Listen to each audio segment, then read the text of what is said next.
So you basically have to keep on reducing the number until it gets to 0. So, and then you need to count the step. So for example, this example here, 14. If 14 is even, you divide by 2, you obtain 7, right? And 7 is odd, you subtract by 1 is 6, and so on and so forth until you get to, until your number is 0. If your number is 0, that's it. You end up in exit and then return the number of steps. Yeah. Should be quite straightforward.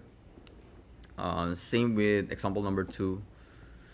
You basically divide it by 2 if it's even, and then minus 1, and then, yeah. The constraint is num can be 0. So this is the tricky part here. If the number can be 0, you don't want to end up in an infinite loop, because 0 divided by 0 will keep on looping if you try to reduce the number. So what we can do here is go through the num. So let's start coding. For num is greater than, well, this actually number is greater than 0. If num is modulo 2 is equal to 0,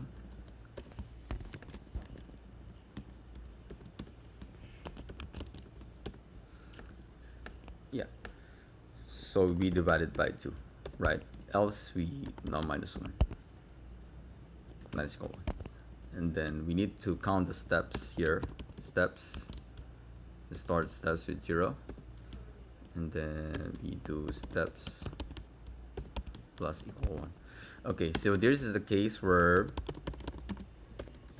if the number is already 0, if the number is 0, you just steps plus 1. So let's run it out. Okay, we are overflow by 1, so we need to start by negative 1. Okay, actually you can start at 0, and then we try to remove this. No need to submit it. Yeah, there you go. It's 100%. Okay, so this is one way of solving it, but what we're gonna look into right now is using the bit operator. So in Golang, you have this shift operator, double arrow and double back arrow, as well as this bitwise operator, and or XOR or not. Actually, this is not, or we call it XOR, and then and not, right? So, but we won't be looking into all of this bitwise operator. We're gonna do this in a separate topic, but for this example we'll have to use the shift operator. Shift operator allows you to move bits from left to right. So for example, your input is 8. If you convert that to a bit, you get something like this. Actually, you get something like 0 1 0 0 1. So because 16 position is this, 8 is 1, and then the rest is 0. So that's the value for 8. If you convert 8, you get this 0 1 0 0 0. That's your bits for value 8. So when you do a shift to the right, what happens is you're removing the 0 on the right and then adding a 0 on the left. So what's going to happen is it will become like 0 0 1 0 0, and this is actually, the value of this is 4, because this is 8, this is 4. So what's happening when you do a shift right is you're actually dividing the value by 2. If you do a shift left, what's happening is you're multiplying by value of your value by 2. This works if for this case, because basically this is like all the bits are 0. So this is power of 2, and when you're working with a power of 2 in the bits, all the bits are 0. So when you shift it, you're just dividing and multiplying. So for this case, you could actually, instead of using this divide, you could actually do a shift and shift by 1. Basically, you're moving the bits by 1. So this becomes, yeah, that's correct. So another thing that we want to look into this example is the modulo. When you say modulo, it's the remainder, right? So for this example, like 14. So for example, 14 is actually 0 1 1 1. No, 7. Let's try to use 7. 7 is actually 0 0 0 1 1. So this is the value of 7 in bits. The last bit here on the right is actually your modulo. So this determines if it's odd or even. If this is 0, then it's even. If it's 1, like in this case, it's 1. So you know that this is odd.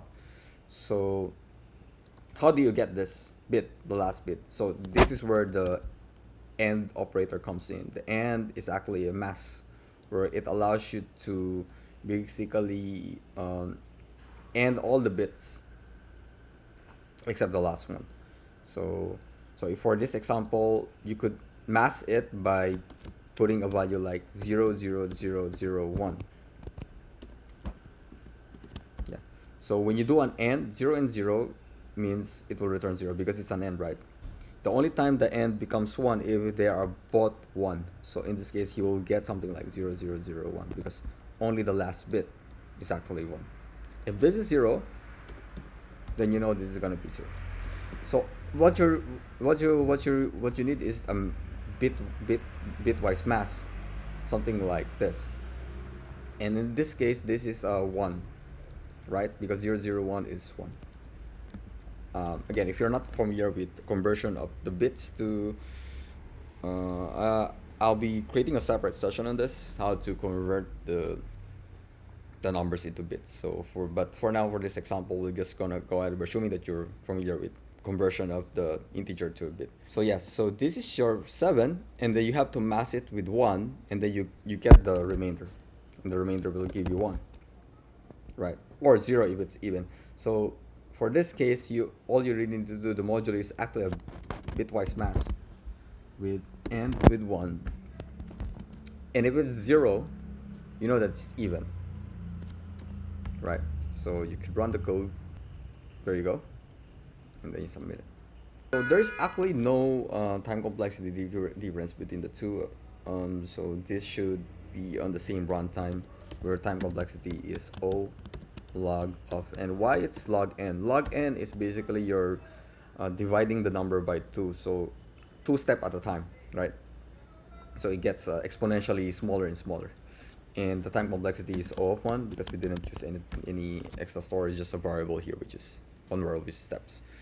Yeah. So yes, this is how you solve this problem using either arithmetic or binary bitwise operator. So if you like this video, please hit like and subscribe, and feel free to put any comments below so I could see what's your thought about this. And thank you for watching, and see you again in the next LeetCode session.